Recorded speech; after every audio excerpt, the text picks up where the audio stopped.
In this video, I'll show you how to put images side by side in Google Docs. If you want two pictures to appear next to each other in the same line, there are two simple ways to do it in Google Docs. On a computer, the fastest method is usually to insert both images, change their text wrapping, resize them, and then drag them into position.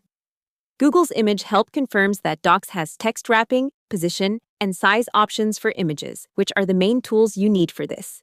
First, open your document and place your cursor where you want the images to go. Then insert your first image, and after that, insert the second one. Once both images are in the document, click the first image and choose Wrap Text from the toolbar that appears under the image. Do the same for the second image. Community guidance in Google Docs says that after you switch the images to wrap text, you can drag them so they sit beside each other instead of stacking one above the other. If the images still do not fit nicely, the next step is to make them a little smaller. Click an image, drag one of the corner handles inward, and resize it until there's enough room for both pictures on the same line. Because Google Docs also includes size and position controls in all image options, you can fine-tune the layout if you want a cleaner result.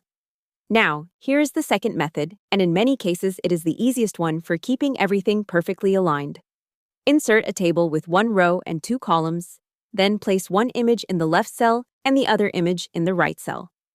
Google's Table Help confirms that you can add and edit tables in Docs, and Google Docs community answers often recommend a two-column table when you want images to stay neatly side by side. This table method is especially helpful when dragging images feels messy or when the pictures keep moving. Each image stays in its own column, so the layout is more stable and easier to manage. After that, you can resize each image until both pictures look balanced on the page. So, if you want the quick method, use wrap text and drag the images next to each other.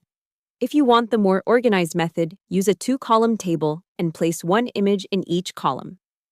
Both ways work, but the table option is usually better when you want a clean and consistent layout. Hope the tutorial was helpful. Subscribe to my channel and see you in the next video.